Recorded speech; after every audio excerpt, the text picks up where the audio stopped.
So hi everybody, I'm Odin. I see a lot of familiar faces. I imagine most of you know me. Don't. What I've been working on, or one of the things that I've been working on, is kind of coming up with new ways to write metaprograms and optimizing, at least in most of the material I've published so far and talked about for compilation speed. Right? So we have the line going almost straight up and down. I mean, this is number of elements across the bottom, and compilation time is the vertical axis. And the one that's almost straight up is boost.tmp. It's what most of Boost is built in, and what most of the world builds on. This was written before variadic templates, so it's kind of unfair to benchmark them. This brown line, or the next best line if you're colorblind, is the fastest thing that's in Boost currently. This is Boost MP11. Boost HANA is somewhere in between, but it's also a little bit unfair as a benchmark because it's also doing runtime support rather than just a type-based algorithms. The next one down, the blue line, is Bridgeend, which I used to work on, and the black one down at the very bottom, that's boost.tmp. Boost.tmp is not yet in Boost. It's not even submitted to Boost, but I don't feel like renaming it. So I'm calling it boost.tmp now, so Boost with a big, big asterisk. And, you know, from talking about this and blogging about this, I basically got two reactions from people. And obviously I like that guy, so let's put him on a pedestal. In fact, let's give him a trophy. The problem is, this guy's got a point, and not just about my drawing ability. Right? Because, I mean, you know, look at the numbers here. This is with 500 elements in, I think this was a find if operation, right? We don't, I mean, some code bases do a find if over large type lists, but most don't, right? And so sort of, can we take the same experiences we've gotten from making big algorithmically complex things fast?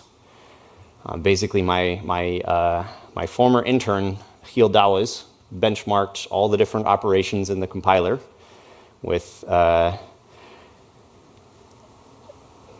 lot of compilation time, because there's very high noise, so you'd have to compile something all day and then figure, well, let's see, what's the average over doing that all day compared to doing this all day? So there was a build server in our office called Bob, and Bob did nothing but build things. And,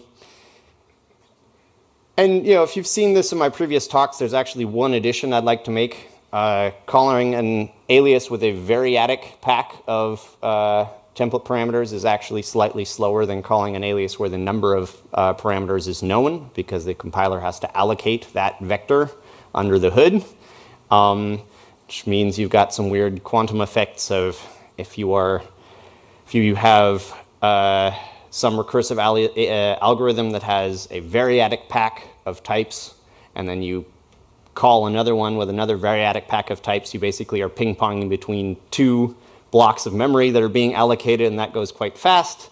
As soon as you have something that represents more of a tree, then it kind of breaks down because the allocations are slower. But again, that guy's going to tell me, nobody cares. That's not what we do. That's not how we program, right?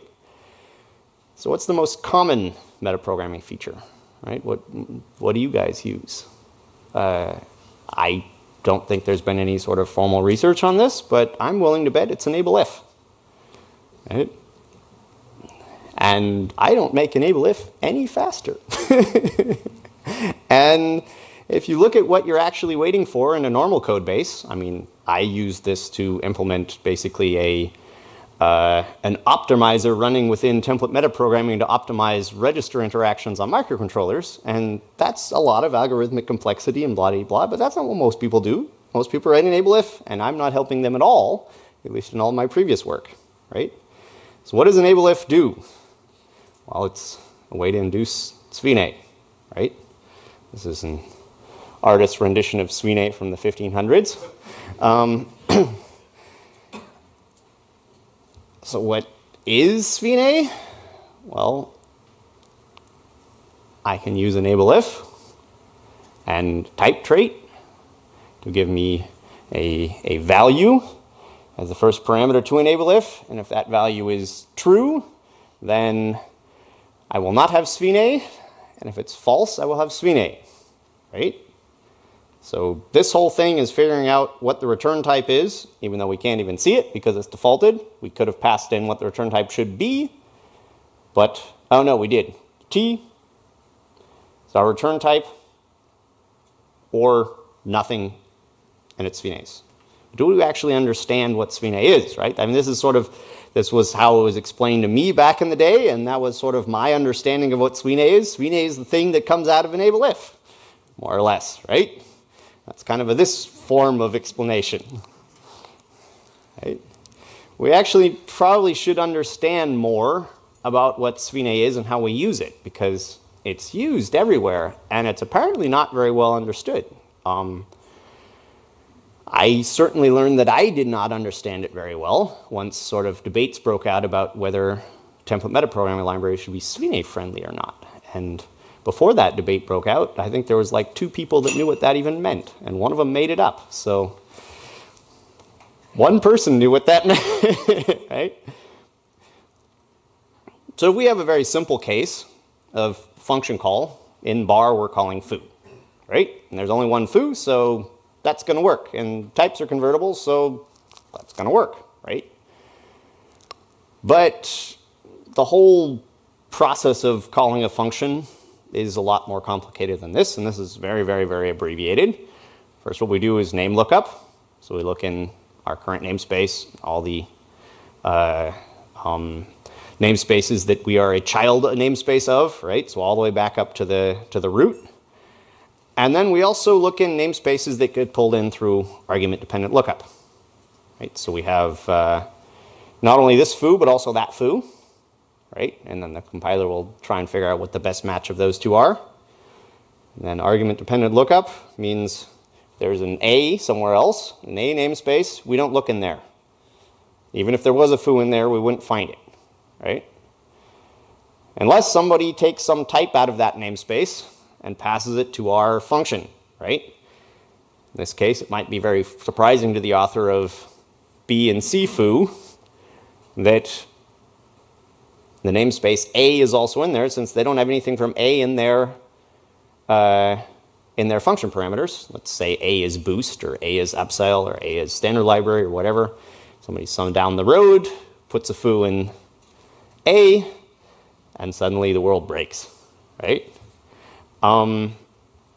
Because that foo is a better match, and because we're relying on the implicit conversion of S1 to bool, that gets dragged in, and yeah, stuff breaks, right? So this is actually not metaprogramming. For once, there's something that breaks in weird ways that's not metaprogramming. Then we have a bunch of other rules that are, for member functions, and that just gets, yeah. Then we have template argument deduction, right? So if there is a function template that's found via name lookup, then we will try and deduce what T must be. In that last call case, it would be S1, right? And then we will test, is S1 constructible from an int and a bool? Well, no, we didn't have any constructors on there. So this is going to Svine. That means it's being taken out of the candidate set for overload resolution. The important thing to understand here is the compiler can't decide where it does template argument deduction. It has to, because whether it did or not is observable based on the point of instantiations of all of the templates that go in there, right? So if I have first parameter will match one function and one function only, and then there's a bunch of other templates that cannot match because their first parameter is not a template and is not convertible, the optimizer can't just say, hey, I know that won't win overload resolution. It's not a match. Well, it's part of the pool of candidate functions. And so the compiler has to try and deduce the types and see if they Swine, right? So we actually spend a lot of time waiting for Swine, right? I mean, if there is some function in the overload set that is a candidate and it takes an optional, I have to test if whatever I put in there is convertible to an optional. And that's like 16 constructors that all need a Swine, right?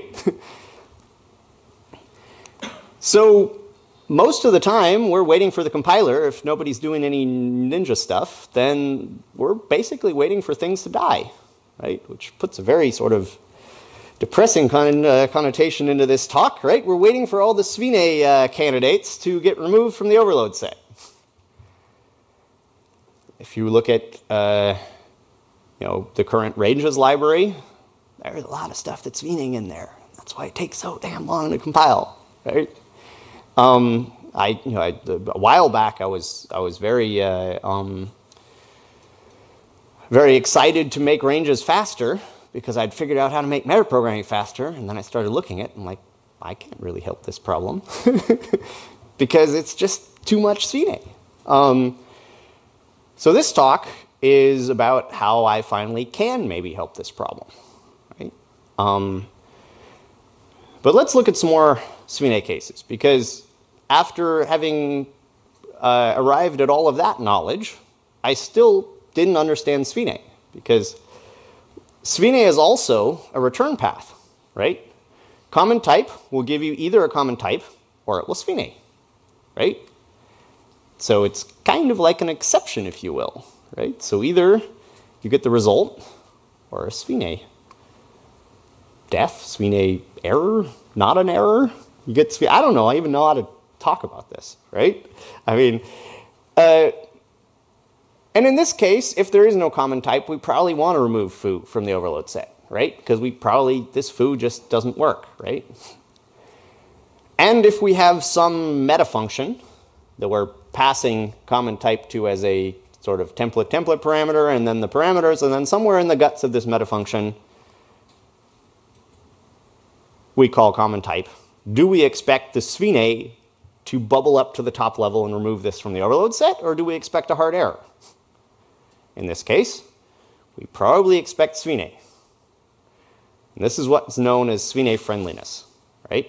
If there is an error anywhere in a template metaprogramming library, as in I passed in types and the library is expecting them to have some property and they don't, I want that to Swine, and that Swine to bubble all the way up to the top to whatever context I'm in and have things Swine, right?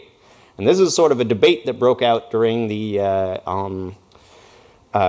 review of the boost.tmp 11 library, whether we want to be Swine friendly or not.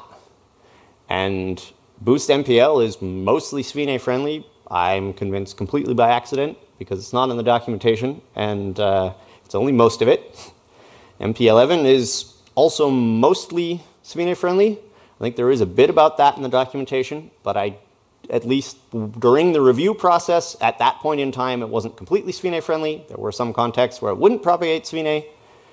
Metal, the last one in that column, by Bruno Dutra, is, as far as I reviewed it, completely Swine friendly. It was a nice thought experiment of whether we could actually do this. And he was a very integral part of the whole debate. Eric Niebler's Meta is also mostly Swine friendly. And then there's the libraries that I had anything to do with, Quasar MPL, Bridgend, also boost.tmp in its very first version, and boostana. They basically ignore the problem, so sometimes they're Swine friendly, and most of the time you get a hard error, which actually might be what you want, because it might be a case of, hey, this is not a good candidate, but it also might be a programming error. It might be total luck, right? So if foo gets removed from its overload set and it's total luck, it's, you know, somebody passed me garbage long, long time ago, and therefore I am hitting this error now, there's probably not going to be another foo that in that overload set that works, right? So I'd get a hard error there that there's no foo in this overload set, and then you, oh, well, okay, that's because something really deep here is svinaed. Maybe you have a chance to find your way back to the error. Problem is, in newer code, we like to sort of pass the return type along, deduced. We also pass along svine, right? This is a svine context. So if bar doesn't find the right overload for us, then there will be no foo. And whoever's calling foo might be doing the same thing. So what turned was actually a programming error or a input error or whatever, what have you, may actually propagate a long distance from one overload set to another overload set to another overload set. And there, somewhere along the way, there might actually be another candidate that works. And that might be very unexpected. It's also slow. Oops, I had that highlighted. Even newer code, we'd probably just write this. Is this going to propagate svine? No. Why? I don't know.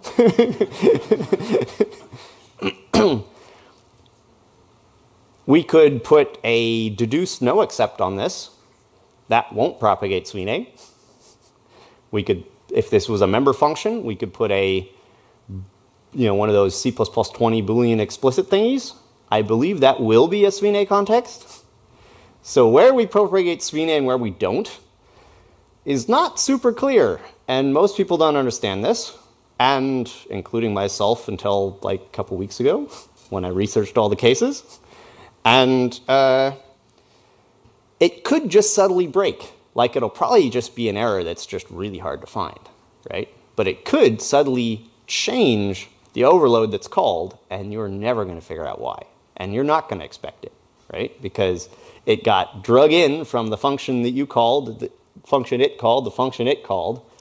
Something changed there. Maybe somebody added an overload to some other overload set that got drug in by ADL, which caused something to be ambiguous, caused the whole chain to svine, and now you have problems, right?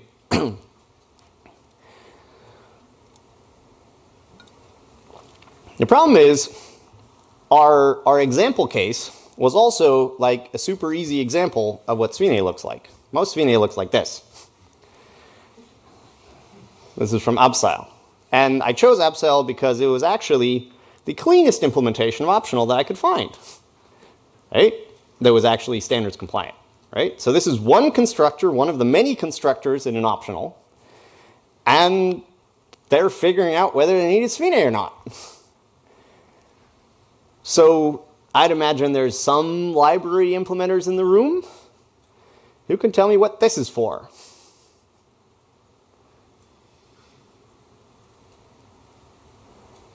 I mean, it is a C++ 17 feature, so it's a little non-fair.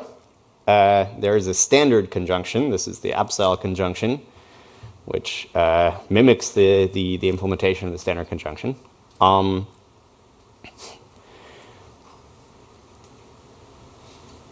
Standard conjunction is basically a lazy and, right? Because in normal programming, if we have this and that and that and that, it will short circuit, which we learned at the Diego's quiz, right? So you can get around undefined behavior, you can get around all sorts of stuff because of short circuiting.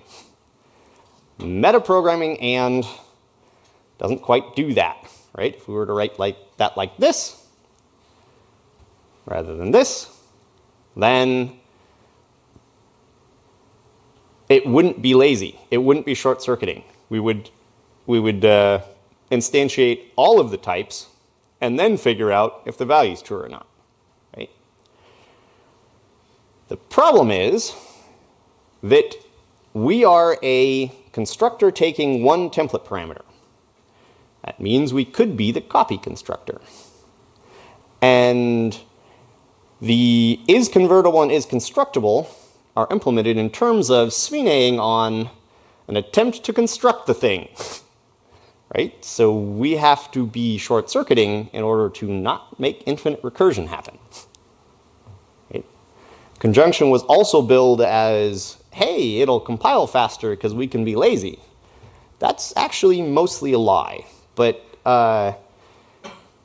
we can't write code like this because it'll short-circuit, right? In terms of the compilation speed advantage of conjunction, the question is, like, what's the common case? It probably is faster if the first thing in the conjunction is false, and then you can short circuit, right?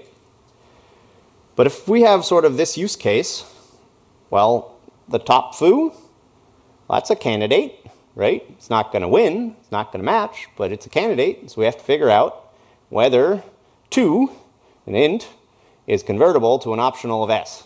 And not knowing what s is, maybe, maybe not, right? It's definitely not going to win overload resolution, but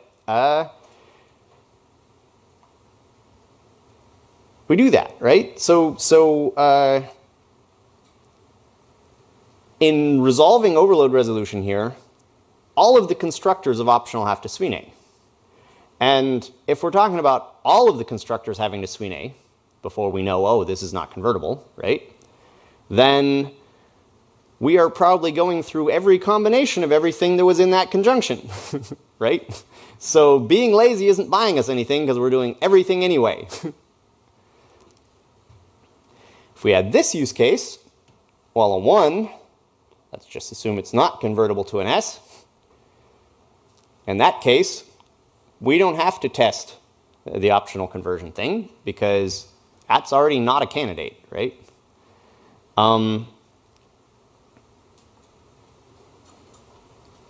So how conjunction works is you pass it unevaluated meta functions, and it will evaluate them, as in call the : value or : type. In this case, : value. It will instantiate them one after another as long as the result is true, right? And so testing for is same of in place t, or input decayed, as in we take away reference and CV qualification and blah blah. Testing if it's an in place tag. That's not the common case, but we're doing that first for some reason. That we are the copy constructor, that's probably also not the common case. I mean, the vast majority of cases where I test if A is convertible to B, they're not the same thing, right? So I'm going to get to here in almost every case anyway, right? So the laziness is not buying me anything. It's just stopping the compiler from from infinite recursion in case this is the copy constructor, right? Or a candidate for copy constructor.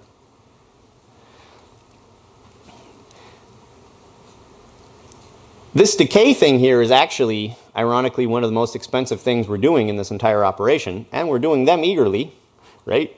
We're not doing them lazily.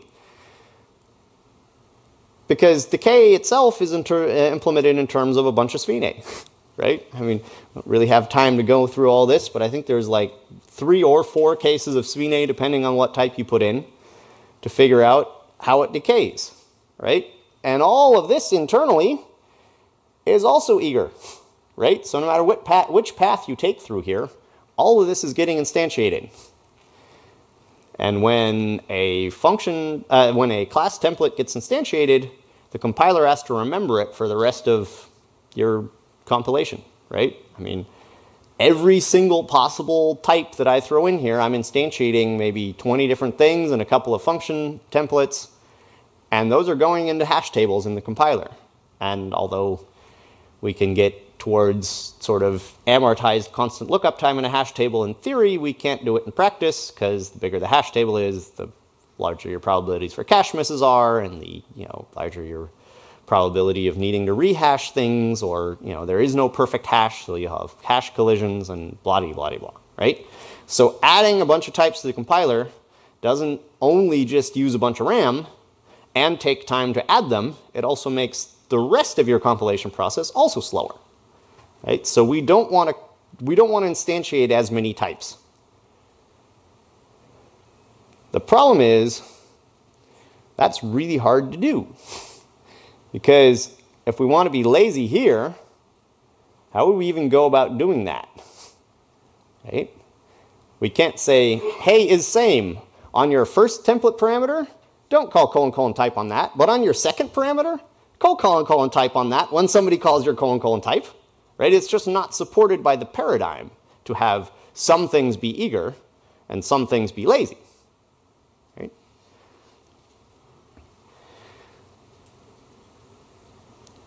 And that's probably actually the reason why they use decay in the first place, because this is more complicated than it really needs to be, because they don't actually need a decay. All they need to do is remove the const volatile qualifiers and the reference, but not, have an array decay to pointer and all the other crap that they do, like a function pointer to, all of that stuff, right? And that's where a lot of the Svine tests are.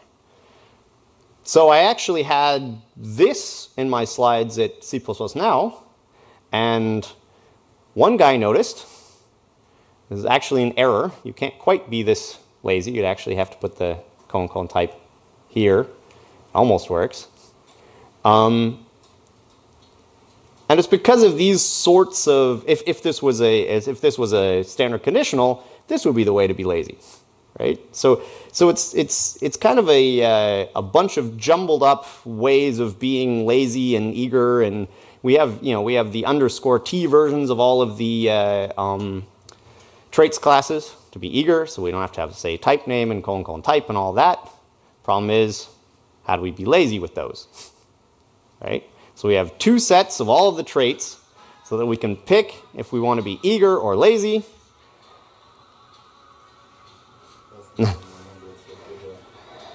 And the other ironic thing is, you might think, okay, so at least we're testing if we're convertible, and we don't have to test if we're constructible. At least we're short-circuiting on that, and we're saving ourselves that thing, right? If we're not a candidate for the copy constructor. Then let's look at the next constructor. Oh, I negated that, so I'm definitely instantiating the is constructible as well. Right? So I mean, sort of first takeaway here is that conjunction, because of the best match way that we resolve overload sets of constructors and other things, conjunction does help us on compliance and not building infinite recursion. It probably doesn't save us any compilation complexity, right? Because there's probably another permutation that you're testing somewhere else, which is just instantiating everything anyway, right? So compared to this, it's not actually faster. It's just a compliance thing, right? Which is too bad, because there is some potential to be faster here. If we think of sort of a traits class, right? They're all sort of this pattern, right? You have is a this or that, or is constructible or whatever, and you return from either true or false, depending on whether, or you derive from either true type or false type, depending on whether the trait is true or false, right? Then we have a alias version, which calls the : type for us, and therefore is more ergonomic, but also not lazy.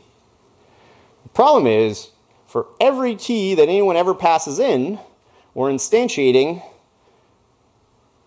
this class template and filling up all the hash tables. And I mean, it's an allocation inside the compiler, and allocations are slow. And this is what we're waiting for most of the time while we're compiling. Whereas most of the, most of the traits are actually intrinsics. They're just magic functions, right? And this magic function, well, how is same implemented? Well, probably super easy. Give me 2 pointers to types, and I say, hey, is that the same pointer? Yes, no, right? So why couldn't we just have the _t version just return us a true type or false type, depending on what that thing is? Then I've instantiated 2 types rather than n types for n different kinds of t. Because it's technically observable. And the standardization standardize it the other way around, right? But it would make things a whole lot faster, right? Blue line, top line is the is stem from the standard library, and the orange line at the bottom is the is same alias, right? You might say, oh, wait, but these are unique instantiations, right? So this is 500,000 different types that I created. What about memoization, right? If I have already created the type, then I just need to look it up, right? Let's say, okay, about 10 of each type are the same type, right? So 10,000 less types, but each one 10 times.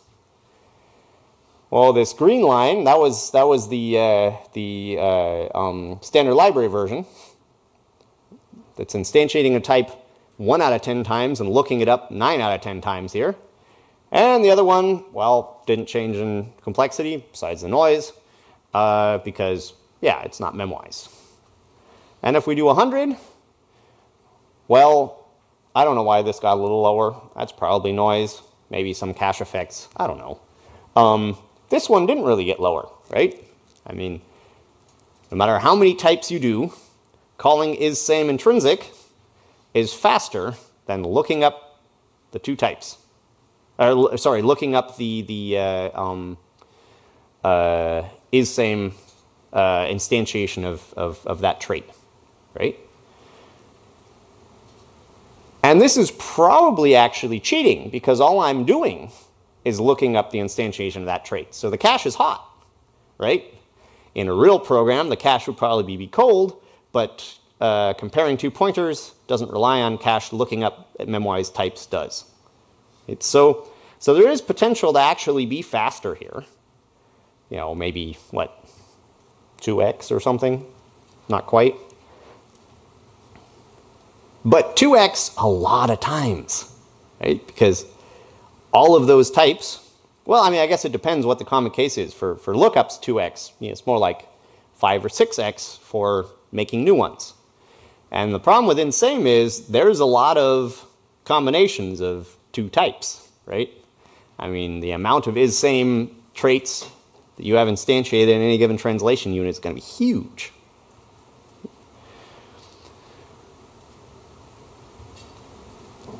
But actually, conjunction itself, the way it's standardized, also creates a bunch of types. Right?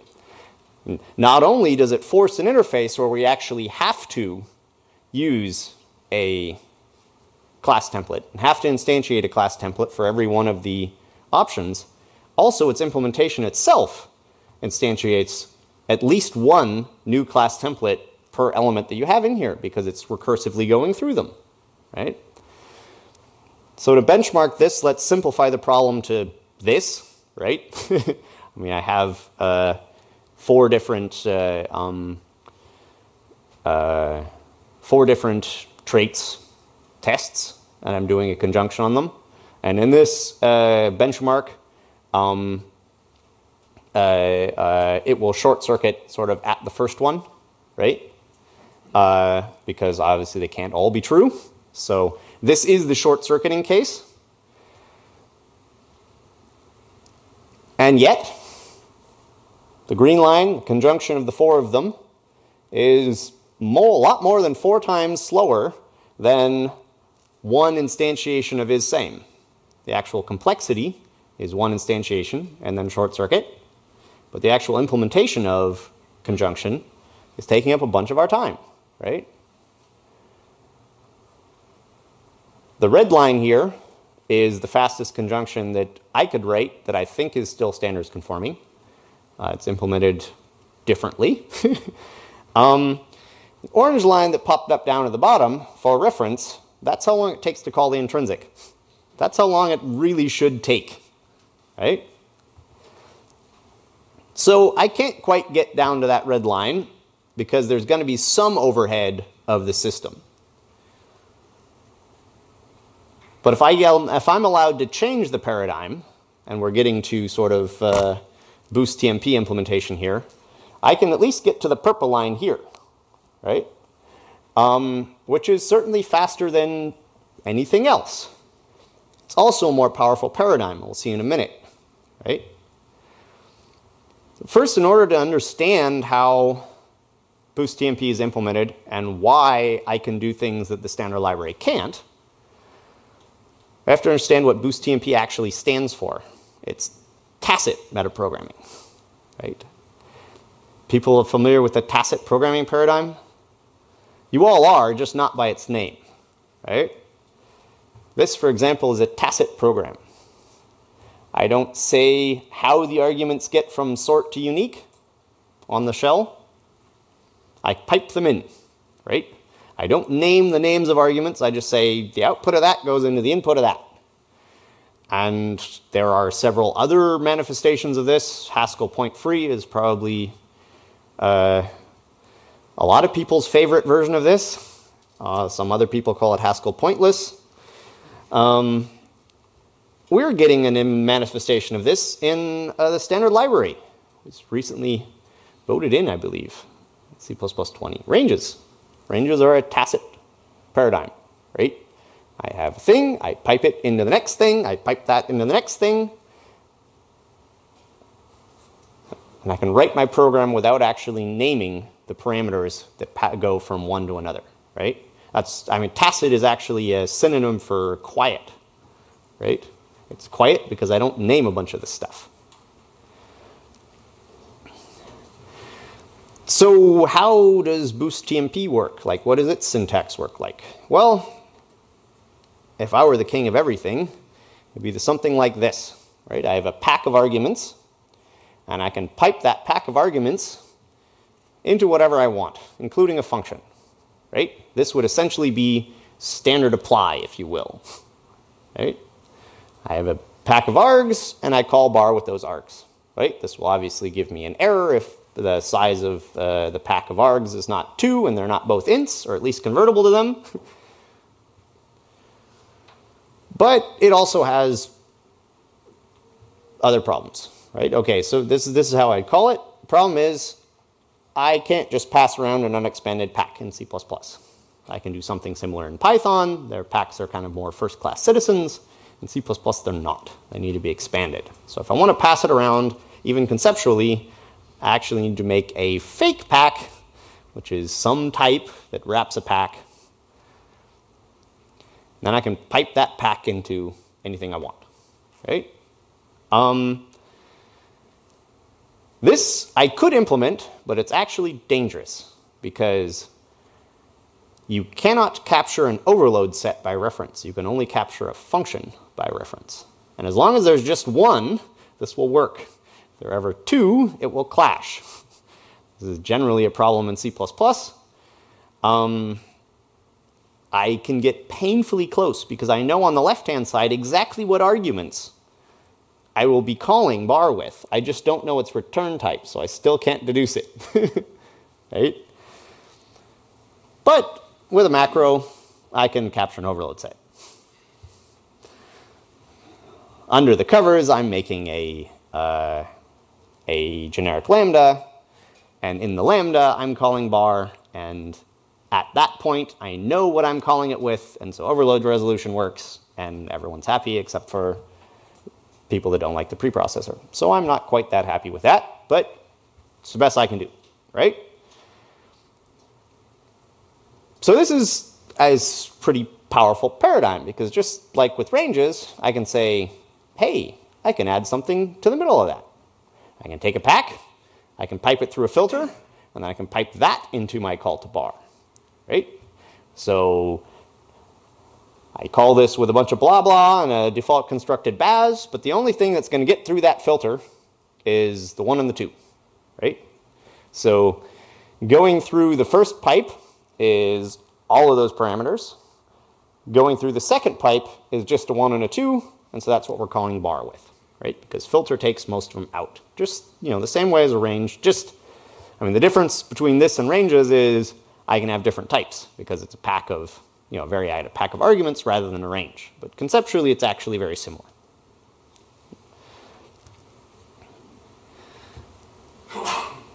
To sort of exercise our visualization ability of this paradigm, what goes through the first pipe?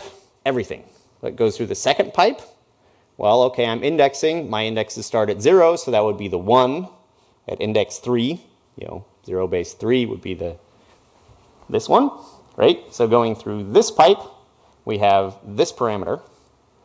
And then we have a pushback. So what's going through this pipe? It would actually be a 1 and a 6. So that's what we're actually calling bar width. Right? So I don't need like a bind front or a bind back or placeholders or any of that other stuff that I have in other metaprogramming libraries, because I can just manipulate the pack the same way I'd manipulate any other range. Right?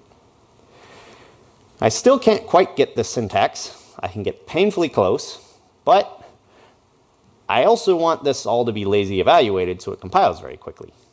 Right? And in order to get that to happen, the problem with lazy evaluation of expression templates is, when do you stop being lazy? Right?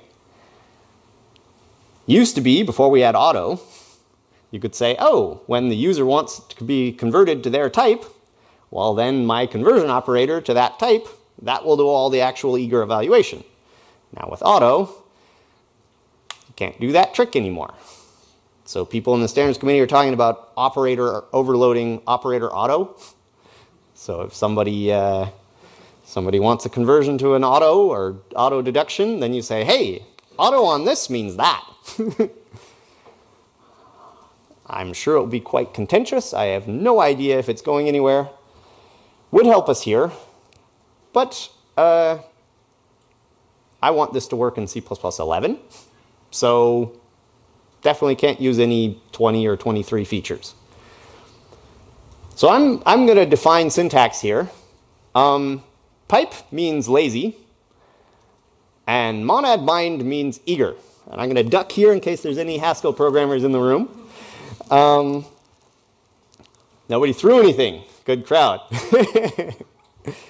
It actually is probably annoyingly close to a monad bind if you think about it right. We could also put that operator everywhere or other places, and it would just eagerly evaluate other things, but being lazy is good, right? So this is the sort of equivalent of boost HANA, where we can actually operate on tuples, runtime and compile time types, right? But it's a slightly different paradigm than HANA, which allows us to do a lot of optimization. Because from up at the top there, in my little monad bindy thing, I can look down the entire tree and see all the things that the user is going to be doing before I actually do them. In HANA, I'm returning a tuple at every point in the chain, and I can't do sort of large-scale optimizations. In this case, I can. There's actually a bunch of other stuff under the hood. This is actually very young. This syntax might change, and I can't give like super good benchmarks because I'm not quite sure if the way I've implemented it now is the way I want it to be long term. But it looks like, somewhere close to an order of magnitude more performant than HANA on the same tasks, right? But boost.tmp wants to be, 2 orders of magnitude faster than HANA on type manipulation, right? So we can't actually use this exact syntax. This is a syntax for type and value semantics.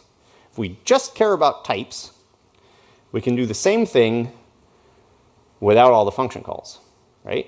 So I have my operation. It's at with that parameter of uint3. I call my operation on a pack, right? So this operation up here, The at underscore with its parameter uint3 is actually more like a lambda or a functor, if you will, or a closure as they're called in other languages. So I'm just making up the term template metaclosure.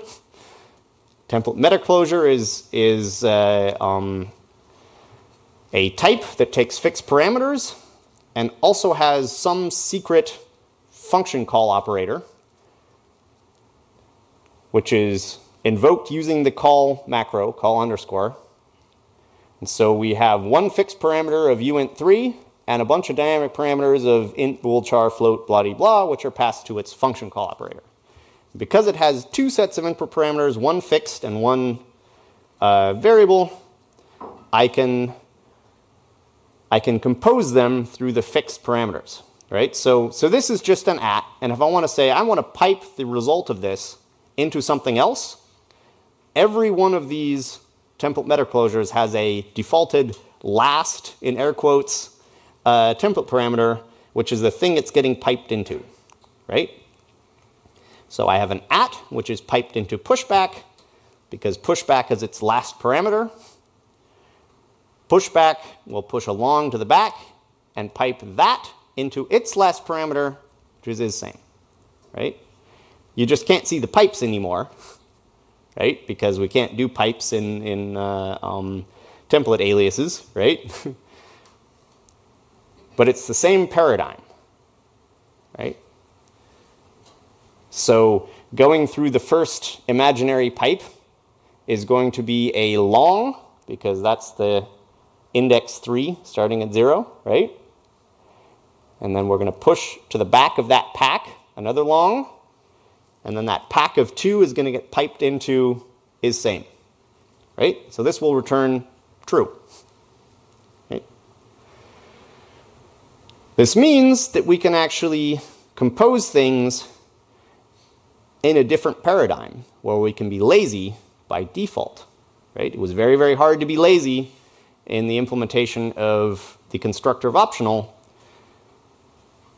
In this paradigm, we are lazy by default. If there is a short-circuiting possibility, we will short-circuit and you don't have to do anything, right? This is underscore is a version of is same where the first parameter is fixed and the second parameter is the thing that came in through the dynamic function call, right? So we're going to test if it's int, and if that's true, we're going to test if it's bool, which is already stupid because one of these is going to short circuit, right? But you could put other things in here, and you basically have a short circuiting decision tree. You might notice I left out all the else's, right? The default else is a nothing type, which is a concept from functional programming. If you have, or it's sometimes called nil or whatever, none.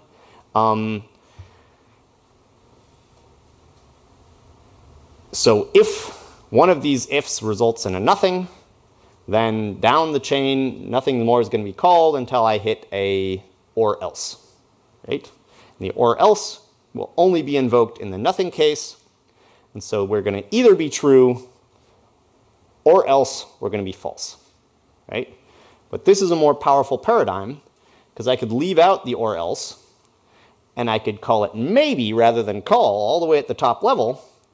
And the semantics of maybe is if it encounters a nothing, it will sphene. Right? So here I could be working out which tag this is for tag dispatch in a decision tree, which is actually lazy and not going to instantiate all the permutations because it's not best match, it's decision tree. And then if I can't figure out which tag it is, I'm just going to sphene. Right? And if I have a nothing type to represent nothing, I can also create my own sphene context and catch the sphene and turn it into a nothing. Right? So if you want to test if a type has a member function foo, you make an alias to decal type of that type : foo and say try, and either you will get the return type of that foo or you will get a nothing. Svine will not propagate, right? The nothing will propagate. And if you said maybe at top level, then it will turn back into a Svine error. If you use it in a context that doesn't support propagation of nothing, then it will be a hard error. So in other words, you can choose where you want Svine and where you want a hard error. So if we look back sort of at this example, the general problem here is that we have something like 16 constructors, and they all need to Svine. That's going to take a lot longer than one constructor that may or may not Svine and will dispatch to a delegating constructor based on tag dispatch. Right? That will compile a lot faster. So the sort of best match and then we Svine out the ones that don't match paradigm is, I think, one of the reasons why compilation speed is so slow. It's the only way to go if you have an extensible set, right? If you have a set of overloads and the user can write their own overloads to extend that set. Most sets are not extensible or only accidentally extensible, right? I mean, if you write your own sort that needs to take part in resolution of standard sort, then you better not put it in the standard namespace. You're not allowed to do that. And if you do a using of both namespaces, then and then call it unqualified, then it may work today. It probably won't work long term because somebody else is going to write their own sort and it's going to clash. And you probably can't control that, right? So most sets, I mean, constructors are certainly a bounded set. You can't write constructors for other people's classes. And most other overload sets are relatively fixed. And whenever you have that, you can write one template that swallows everything and will Svine if it's not good, and then we'll tag dispatch to the right one. And the advantage to that is you can still do best match if you want. You can also do first match. Right? I mean, we put a lot of effort into making one function template a better match than another function template arbitrarily because we don't actually want best match. We have, okay, this algorithm's the fastest, then that one, then that one, then that one. And so if this one matches, we want to go with that one, even if the types don't have to convert as much for that one, because it's slower, right?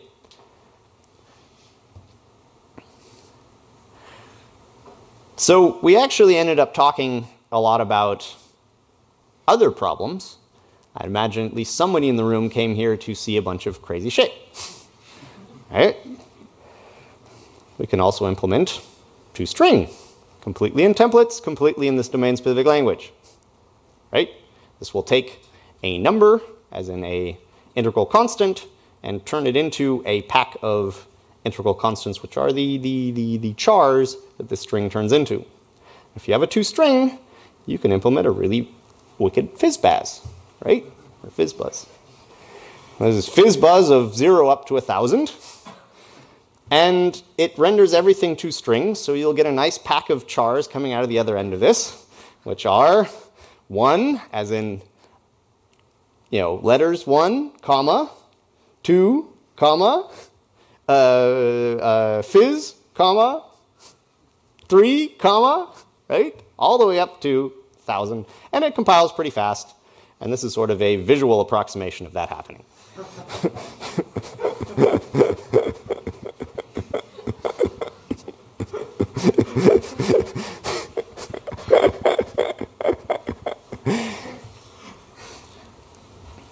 Yeah, if you want to contact me, I'm Odin the Nerd at all of these places, and we can open up for questions.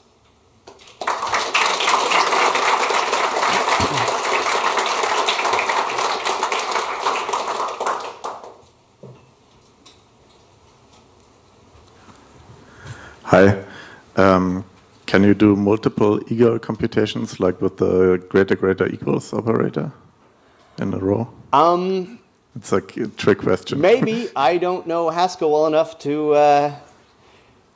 I'm actually not a functional programming buff. I've discovered a lot of this accidentally, and people have come to me and said, hey, that's a thing in Haskell, and this is what it's called. And I'm like, damn it, I need to rename that function. The issue is that And if you overload the greater equals in C++, unlike Haskell, it's right associative. So you have to be careful with that, or it limits the utility.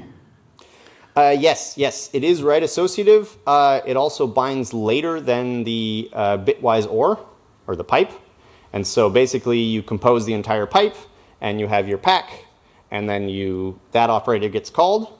It actually still works if you do that operator later, because you can only call that with a pack, and so it'll propagate the right direction anyway. You know, it's constrained in that way, right? So it will try to convert the other thing to a pack and then evaluate it, and yeah. So you could only do that if you wanted to be eager in every step and get rid of the pipe if you wanted to, but it would be slower because it's not lazy.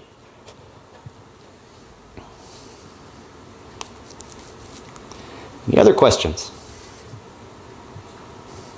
I intimidated everybody. Oops. Or you're all still just dazzled by my awesome unicorn. Let's watch that again. Oops.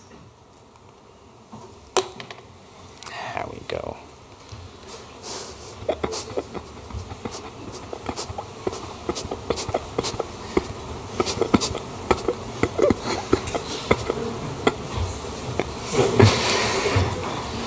Okay, thanks everyone.